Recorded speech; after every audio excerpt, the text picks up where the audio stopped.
Hello, this is Aline Whiteswan. Welcome to the mysterious domain.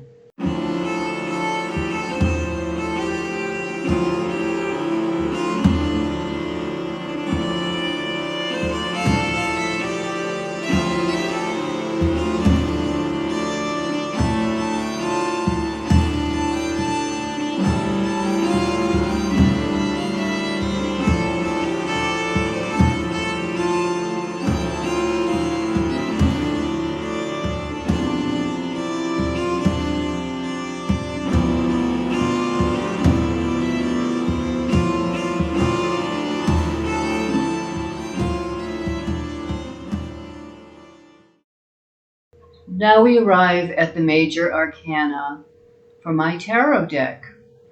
And I'm going to be talking about the definition of each card separately and explore their deeper meanings. Their part in the Grail legend will also be told. There are a lot of literary sources that inspired the outer images, and I say outer images, for this tarot deck is the result of an initiation, and the real images came to me directly from the underworld of Faery. When I embarked on my visits to the kingdom of Faery, I was no more sensible of the dangers and rewards than this fool you see here blithely walking off a cliff. Heaven and earth attempt to warn him to watch his step, but the fool's way is to venture into the unknown because there is no other way for him to learn but through experience. And we see that a lot in our world today. A lot of people who have to learn from experience because they don't have the wisdom to see the big picture yet. David Oveson, in his book The Zelator, The Secret Journals of Mark Hetzel, Way of the Fool, said that the way of the fool is the way of the independent traveler on the path of initiation. Such a traveler may study under a variety of masters, yet will strive always to preserve his or her own identity, and rarely undertakes vows of silence which will bind his or her being to a particular school or teaching. The fact that this traveling fool is on a path is meant to reflect that he or she is following the way of experience, which in ancient Greek was termed pathing. The path being a way that's been trodden many times before, perhaps by ancestors. Therefore, it is known. So even though we may be a fool and we may not know what's up ahead on the path, we know that it's a path that many have followed and continued and arrived at the destination that it leads to. So there's some assurance in that, at least. Oveson goes on to say that the path of the fool is about development of the higher ego or the self. This is the self that Jung talks about. The droplet of Godhead which has sought experience through involvement in matter. It's the part of us that knows itself to be divine. The divine fool is one whose folly is to surrender to this Godhead. He's motivated by his desire for life beyond earthly existence. To find it, he steps into the unseen and therefore begins a journey into the unknown. But in his surrender to trust in the divine pattern of his life, he knows perfect freedom. The meanings of the Fool card in tarot are more complex than they seem. The symbol of 0 is rich with meaning. As a newly incarnate soul, the Fool is the baby that has passed through the O of the birth canal, coming from the spiritual dimension into the world of matter. His consciousness is raw, full of sensations and visions of a former life of complete security, enclosed in warmth and darkness. He's jolted awake by pain and blood and light, beginning the journey of the fool from the second the umbilicus is cut. He has no name, knows nothing. In many respects, he's an empty 0 or a circle, a vessel waiting to be filled. In the Middle Ages, the fool was known as the Lord of Misrule. He was unpredictable, anarchic, archaic, somehow inferior to us in his instinctual abandon. This uncouth manner is symbolized in traditional tarot cards by the Fool's Cap and Bell, a residue of the old crown of ass's ears that resonates so well with the sin-burdened scapegoat. To say it simply, civilized people sometimes long to return to the raw, unconscious, instinctual stage of infancy expressed in the madness of the fool. Because they fear a breakdown of their inner control, they joy in having someone else act it out for them.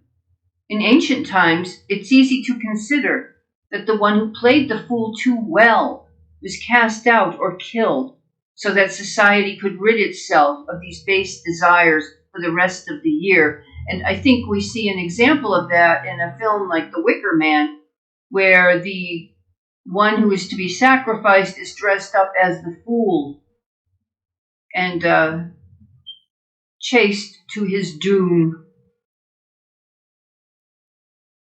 The little dog barking at the fool to watch his step symbolizes the internalized positive side of an instinctual, natural response to life. Attuned to nature, this instinct builds in protection when it is needed at the most dangerous junctions of the path. In his sack, the fool carries his unknown self, or shadow. He doesn't think he wants what is in that sack, yet he needs it, and it can never be left behind. It can be seen as a bag of karma, that which must be paid out by the end of life. In my deck, the fool, Perceval, carries a bag of black and white squares, signifying his inability to see shades of gray. Black and white thinking blocks subtle awareness, depth of perception, and openness to the contradictions through which the mysteries are revealed. It suggests that even as free as the fool's mind is, his clinging to easy answers causes him to fail to ask questions that would bring the wasteland to life again. In a sense, black and white thinking is the sign of an inner wasteland, an utter lack of imagination. In the legend of his life, Perceval was raised alone by his mother in the deep forest. All she supplied him with was a set of rules. His story shows that blind reliance on the rules can bring disaster when creative solutions are called for. It is not hard to see that the sack and staff have phallic connotations. In traditional decks, the sack dangles at the end of the stick, which is over the fool's shoulder, visually severing his head from his body.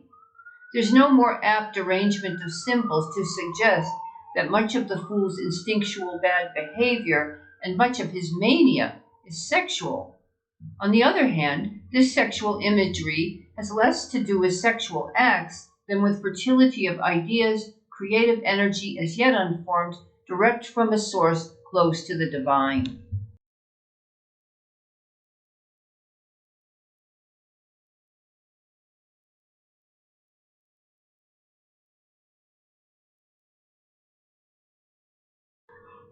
Though my fool, Perceval, wears no fool's cap or horns or ass's ears, the trees behind him mimic those shapes. They are part of nature. This fool is already partly redeemed, for he wears the royal purple emblazoned with butterflies of transmutation. His bare head shines with gold and is free to receive the angel's blessings from above. He's wrapped in the yellow cloak of the mind in harmony with the body, as it floats around and supports him like wings, yellow being the symbolic color of the mind. Perceval walks out of the starry night of the forest towards an abyss of stars in the underworld, for unlike our forebears, we have seen the earth floating in space. We know the earth is as divine as any other celestial body. He is drawn to the wider world by a vision of angels, an encounter with the knights of the Round Table, whose armor shone in the sunshine like gold. Therefore, his motivation is a spiritual search. The motley magpies represent a gathering of bright things, also in their constant chattering, the mystery language of the birds. In the far distance, the rising sun shines over the sea of origin, the source of all life. Tarot meanings are ignorance, naivete, entering the unknown, higher guidance, ideas, thoughts, that which endeavors to rise above the material, spiritual aspiration. In reading about material concerns, it shows folly, stupidity, eccentricity, and mania, unless balanced by very strong cards that stabilize. So that completes a little talk about the Fool card in my tarot deck. I hope you enjoyed that, got a lot out of it. I apologize for the audio, but I had to use my computer to do the voiceover, and it really ruins the sound. I fiddle with it as much as I can, but I hope I'll do better next time. So thank you so much, and I hope you like and comment and subscribe and continue to follow the rest of the major Arcana cards.